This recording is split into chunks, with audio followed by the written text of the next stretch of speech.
السلام عليكم، مرحبا بكم في وصفات ناعمه.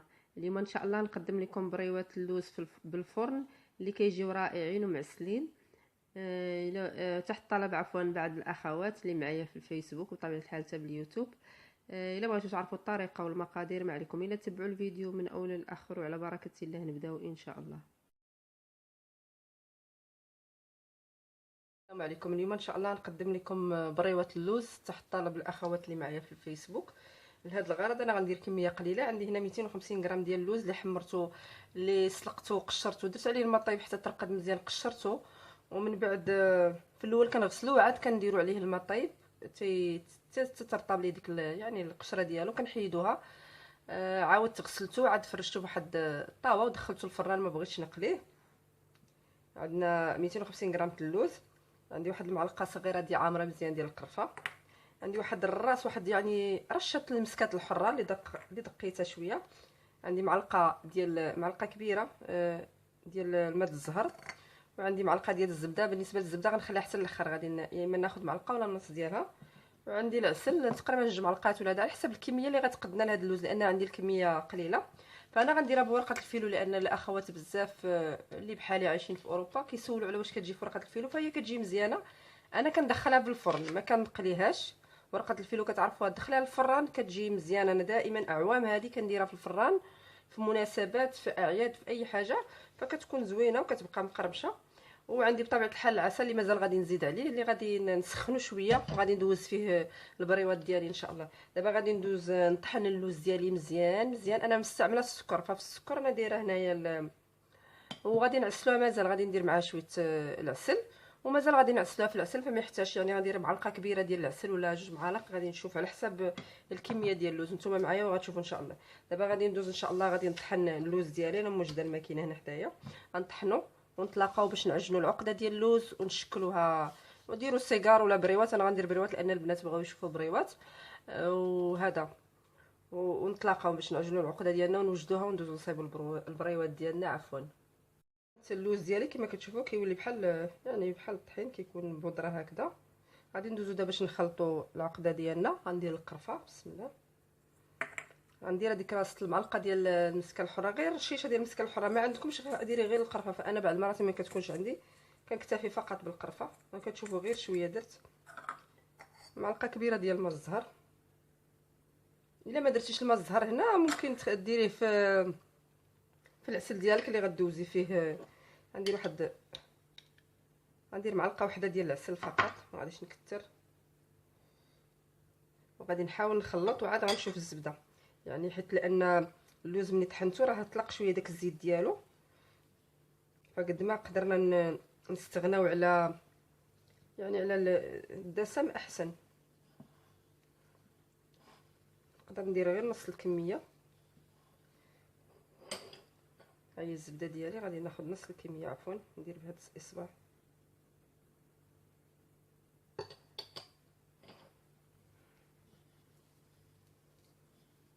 يعني معلقه صغيره، لان انا عندي 250 غرام ديال اللوز. صافي راه كافي هادشي اللي درت لها، كافي. دابا العقده ديالنا هي بدات كتجمع، يعني ندخل معاها مزيان هذيك الزبده والعسل. ما كتحتاجش الحلاوه بزاف لان راه غدوزها في العسل، يعني غادا تدوز في نعسلوها كما كنقولوا. صافي العقده ديالي ها هي وجدات. بالنسبه انا حيت غنديرها في الفران راه غنحتاج واحد شويه الزبده مع الزيت، غادي ندوبهم باش غادي ندهن الورقه ديالي. فانا هذه العمليه اللي كندير. فالبريوات دائما انا كنديرهم هكذا لان كنخدم بورقه الفيلو. وصراحه اللي في المغرب بغيتو ديروا الورقه اللي كتباع الكيلو، بغيتو تقليوها فقليوها، لان ديك الورقه شويه راها غليظه. هذه راها رقيقه بزاف، والفران كتجي زوينه، واصلا باش تكون صحيه مع رمضان وهذا. وراه يعني البريوات اللوز ولا السيجار ديال اللوز ولا هذا حتى هو من الحلويات اللي كيديروا في المناسبات الكبار وفي رمضان لانهم معسلين. صافي العقده ديالي ديال اللوز هي وجدات. غادي نغسل يديا ونوجد واحد الاناء ونتلاقاو ان شاء الله باش بعدا نحربلوهم وعاد ندوزو نخدموا البريوات ديالنا ان شاء الله. بعد ما العقده ديال اللوز انا بديت كندير حريبلات هكذا صغيورين، نجمعها هكذا بيدي ونديرو كويرات صغيورين ونحطوهم نوضعهم هكذا جانبا. غادي نكمل، غادي العقده ديال اللوز ديالي كامله غادي نكملها وندوزو باش نلويو. انا غنحاول نديرهم صغيورين، بغيتهم صغار، وانتم كل واحد على حسب الحجم شحال بغيتي، قداش بغيتي ديريهم كبار ولا صغار، على حسب كل واحد والرغبه ديالو. دابا غنكمل العقده ديال اللوز ديالي ان شاء الله، ونتلاقاو باش نكملوا باش نطويو البريوات ديالنا ان شاء الله. بعد ما درت الكويرات ديالي ديال اللوز، انا قطعت الورقه ديالي شرائط. انا خديت وحده دابا هنا غادي ندهن بالزبده والزيت اللي ذوبتهم، لان هذه ما غاداش تدخل الفران، ما غادا عفوا ما غاداش تقلى في الزيت، غادا تدخل الفران. فلهذا بالنسبه لهاد الورقه ديال الفيلو كنطويها دائما من الجناب، لان ماشي بحال الاخرى كتكون شويه شاده راسها، هذه شويه رقيقه بزاف. لان اصلا مع التقطاع ملي كنقطعوا لهذا كتقدر بحال هكذا تكون فيها فتحات ولا هذا على هذا الشكل. وكنعمل كنتمنى يكون باين لكم، كنعمل هكذا. وغادي نجيب الحشوه ديالي نحطها هنا بسم الله. ممكن دابا ملي تحطيها هكذا تضغطي عليها، لان حنا درنا كويره، اولا تضغطي عليها باليدين ديالك قبل ما تديريها، يعني قبل ما تحطيها في هذا ديري لها هكذا وتضغطيها باليدين ديالك عاد ديريها. نتمنى تكون واضحه لكم. نقرب مزيان، ساهله يعني الورقه هذه البريوه باش تلفيها راها ساهله بزاف. بالنسبه انا هنايا حيت هذه الورقه انا ما كنستعمل ليها لا صفار البيض باش نسدها ولا الطحين والماء. الا كنتو غديروا ديك الورقه ديال المغرب اللي غليظه شويه ديروا لها الطحين والماء، خاصه الا كنتو غتقليوها، لان الا كنتو غتقليوها تقدر تحل لكم في الزيت. فانا هكذا كنعمل لها غير هكذا. ممكن تخشيها في هاد الثانيه اولا فقط غير هكذا. وكنحطها ملي كنحطها في الطاوه ديالي كنحطها هكذا، ممكن ندهنها شويه بارده ولا بغيت غير هكذا نبقى هادشي القدر اللي درت كافي بركه. ونديرها دابا في الطاوه ديالي، ونعاود ندير معكم واحده اخرى ان شاء الله.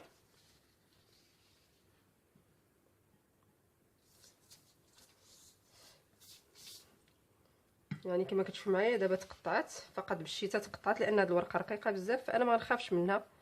كندير لها هكذا، غادي نجيب نتنيها هكذا. هذيك ضروري انا كنتنيها لانها ماشي بحال الورقه الاخرى، هي رهيفه بزاف يعني رقيقه بزاف.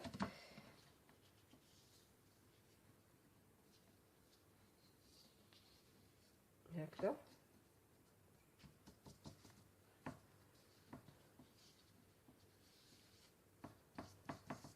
وغادي نجي نتمنى يكون واضح لكم. غنجي ندير هذيك الثانيه هكذا غير باش يجيني المثلث مقاد. بالنسبه انا بعض المرات ما كنديرهاش، ولكن دابا باش نوريكم نوضح لكم اكثر. وكندير هكذا ونضغط واحد شويه ونبقى نتلت في البريوات ديالي. نتمنى الاخت اللي كنظن كتسكن في هولندا هي اللي طلبتها مني بهاد ورقه الفيلو. هانتوما شفتوا ديك البلاصه اللي مقطعه، انا غادي نجمع البريوه ديالي ما كيبقى يبان لا عيب.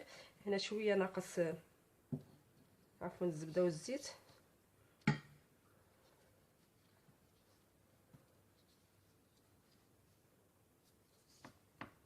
ونديرها في الطاوه ديالي طيب.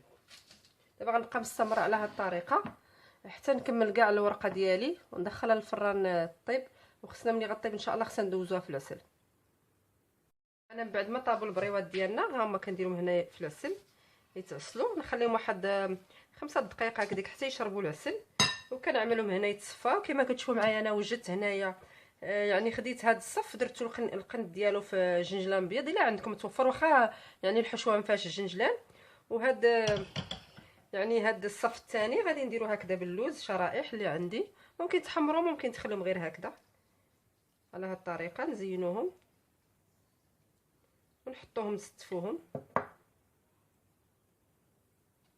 نقادهم الا بانت لي يعني ما لصقاتش مزيان نعاود نزيد ونحطهم هكذا. دابا انا غنكمل التزيين ديال البريوات ديالي اللي كملتهم الفران كلهم نعسلهم ان شاء الله ونصفيهم من العسل، نديرهم يتقطروا شويه من العسل وعاد غنتلاقاو ان شاء الله باش تشوفوا الشكل النهائي. كما كتشوفوا معنا دابا الشكل النهائي ديال البريوات ديالنا باللوز كيجيو رائعين رائعين ومقرمشين. بالنسبه لهادو دوزتهم في الجنجلان، يعني الراس ديالهم دوك القنيتات، وهادو خليتهم عاديين، وهادو درتهم في اللوز شرائح. وبالنسبه للتزيين كيبقى اختياري بطبيعه الحال، اللي بغيتو ديروه ممكن ديروه. نتمنى الاخوات اللي طلبوا مني هاد الوصفه ديال البريوات اللوز تعجبهم الوصفه ديالي ويجربوها ويردوا عليا الخبار بطبيعه الحال في فيسبوك اولا تحت هذا الفيديو. كنتمنى هذا الفيديو ديال اليوم او هذا الوصفه ديال اليوم تنال الاعجاب ديالكم وتجربوها. اي اقتراحات او تعليقات خلوا لي تحت الفيديو. ولا كنتوا اول مره كتزوروا القناه ديالي ما تنساوش تعملوا اشتراك باش يوصلكم دائما الجديد ديالي. وكما كنقول دائما قبلوا عليا، والسلام عليكم ورحمه الله تعالى وبركاته.